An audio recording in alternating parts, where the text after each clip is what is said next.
News आ रही है, Israel ने सीरिया के एक एयरक्राफ्ट को मार गिराया है। जानकारी इजरायल की सेना ने दी है। उसने दावा किया कि एक अनजान एयरक्राफ्ट उसकी सीमा में घुसने की कोशिश कर रहा था, जिसे शूट कर दिया गया। हालांकि उसने यह माना कि सीरिया का लड़ाकू विमान किसी तरह का खतरा पैदा करने की कोशिश नहीं कर रहा था और उसने सावधानी बरतते हुए उसे शूट किया। इससे पहले इजरायल ने सीरिया के होम्स प्रांत समेत कई इलाकों पर हवाई हमले कर दिए। उसने वहां सुबह सुबह कई जगहों पर बम बरसाए। ईरान की मीडिया ने दावा किया कि सीरिया में इजरायल ने ईरान के ठिकानों को निशाना बनाया।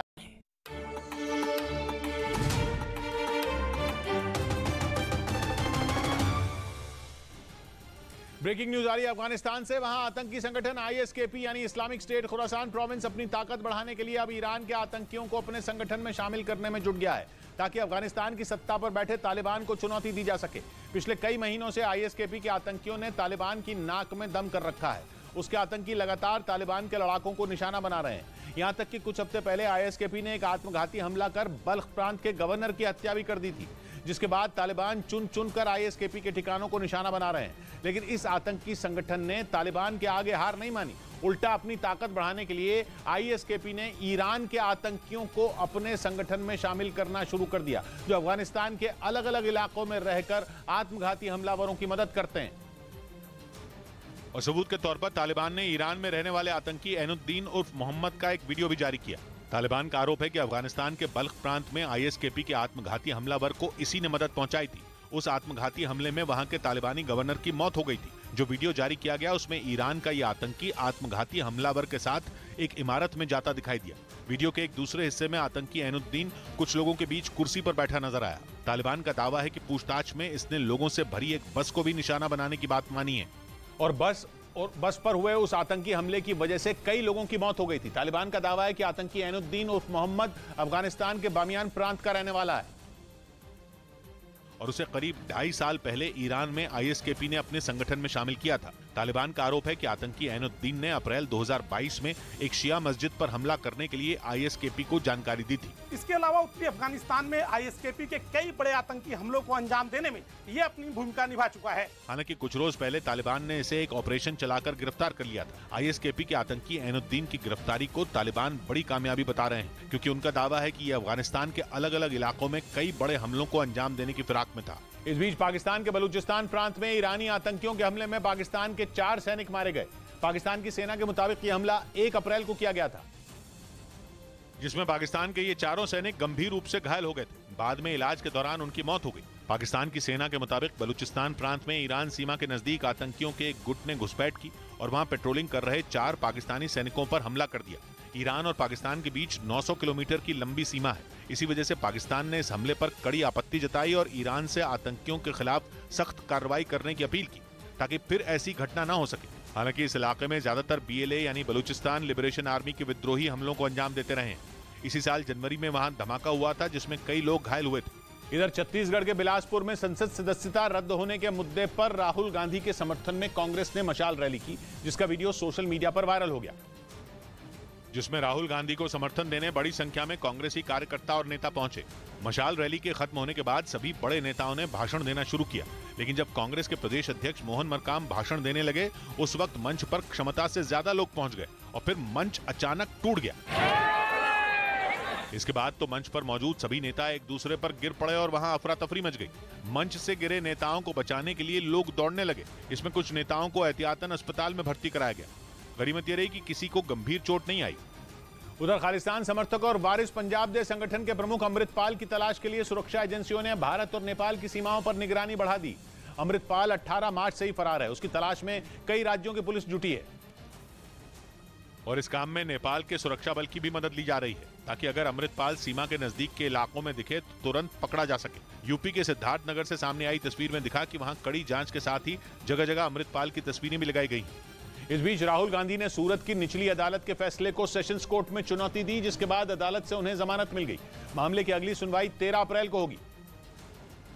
यानी सेशंस कोर्ट ने भी राहुल को जमानत दे दी। हालांकि उनकी सजा पर रोक नहीं लगी और इस मामले पर अगली सुनवाई 13 अप्रैल को होगी।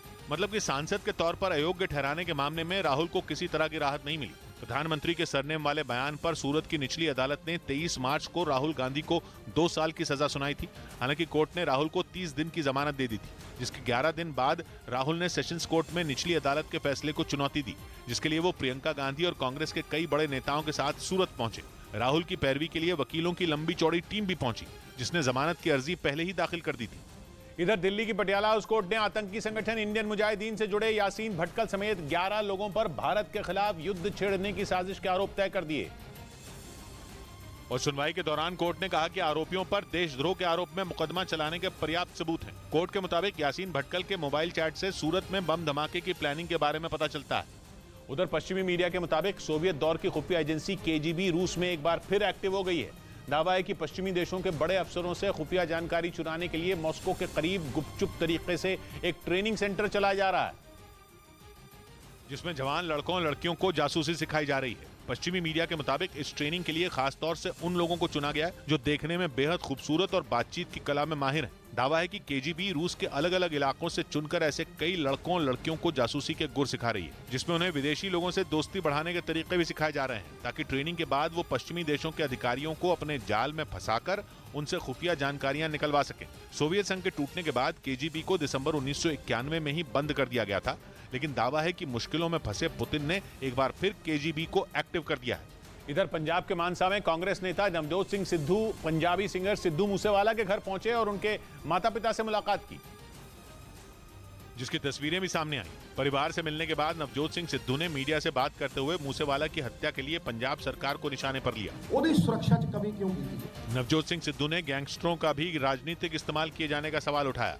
उधर अमेरिकी मीडिया ने दावा किया कि डोनाल्ड ट्रंप के सरेंडर से पहले ही न्यूयॉर्क शहर में मौजूद मैनहट्टन क्रिमिनल कोर्ट को किले में बदल दिया गया। इसी अदालत ने 31 मार्च को पॉर्न स्टार केस में अमेरिका के पूर्व राष्ट्रपति ट्रंप पर आपराधिक केस चलाने का फैसला किया था और यह आदेश दिया था कि ट्रंप कोर्ट में 4 अप्रैल को सरेंडर कर दें। खबर के मुताबिक ट्रंप के सरेंडर से पहले ही न्यूयॉर्क शहर में सुरक्षा के पुख्ता इंतजाम किए गए हैं। मैनहट्टन क्रिमिनल कोर्ट के आसपास बड़े बड़े बैरियर लगा दिए गए। साथ ही कोर्ट तक आने जाने वाली कई सड़कों को पूरी तरह बंद कर दिया गया, क्योंकि न्यूयॉर्क प्रशासन को इस बात की आशंका है कि ट्रंप के कोर्ट पहुंचते वक्त उनके समर्थक हंगामा कर सकते हैं। कुछ रोज पहले ही ट्रंप ने अपनी गिरफ्तारी की आशंका जताई थी। उस वक्त उन्होंने अपने समर्थकों को उकसाते हुए उनसे सड़क पर उतरने की अपील भी की थी। और माना जा रहा है कि उनके समर्थक अगर बड़ी संख्या में कोर्ट के बाहर जुड़ गए तो फिर उन्हें संभाल पाना मुश्किल हो जाएगा। इसी वजह से मैनहट्टन कोर्ट के आसपास के एक बड़े इलाके में पुलिस के जवानों की भारी तैनाती कर दी गई, क्योंकि अमेरिकी मीडिया के मुताबिक कोर्ट ने ट्रंप को मंगलवार यानी 4 अप्रैल को सरेंडर करने का आदेश दिया था और खबर है कि वो तय वक्त पर ही सरेंडर के लिए कोर्ट पहुंचेंगे, जहां उन पर पॉर्न स्टार स्टॉर्मी डैनियल्स को पैसे देने के मामले में केस चलाया जाएगा। आरोप है कि 2016 में राष्ट्रपति चुनाव के प्रचार के दौरान ट्रंप ने स्टॉर्मी डैनियल्स को $1,30,000 यानी भारतीय रुपयों में करीब 1 करोड़ रुपए दिए थे, क्योंकि एक चैनल को दिए इंटरव्यू में स्टॉर्मी डैनियल्स ने दावा किया था कि 2006 में ट्रंप ने उनके साथ यौन संबंध बनाए थे और आरोप है कि उनका मुंह बंद रखने के लिए ही ट्रंप ने पैसे दिए थे, ताकि चुनावों में उन्हें परेशानी का सामना न करना पड़े। इधर मध्य प्रदेश के ग्वालियर में पुलिस एक आईएएस अफसर के कुत्ते की तलाश में जुट गई।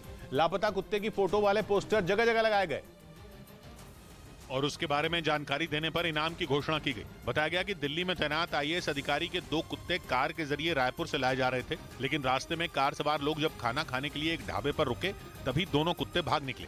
रास्ते में दिल्ली जाते समय खाना खाते समय वो कुत्ता गाड़ी से निकल गया था। हालांकि तलाश करने पर एक कुत्ता तो मिल गया, लेकिन दूसरे का पता नहीं चल सका। उधर इजराइल ने अपने कब्जे वाले वेस्ट बैंक में बढ़ी हिंसा का ठीकरा ईरान पर फोड़ दिया। बीते कुछ वक्त से वेस्ट बैंक और पूर्वी यरूशलेम में इजराइल और फिलिस्तीन के लोगों के बीच काफी लड़ाई हो रही है। ऐसे में वेस्ट बैंक के दौरे पर पहुंचे इजराइल के रक्षा मंत्री ने दावा किया कि ईरान वेस्ट बैंक में अपनी पहुंच बढ़ाने की कोशिश में लगा है, ताकि वो वहां हिंसा भड़काकर इजराइल के लिए मुसीबत खड़ी कर सके। लेकिन इसके साथ ही इजराइल ने ये चेतावनी भी दे डाली कि ईरान चाहे जितना चाह ले, इजराइल का कुछ नहीं बिगाड़ पाएगा। इजराइल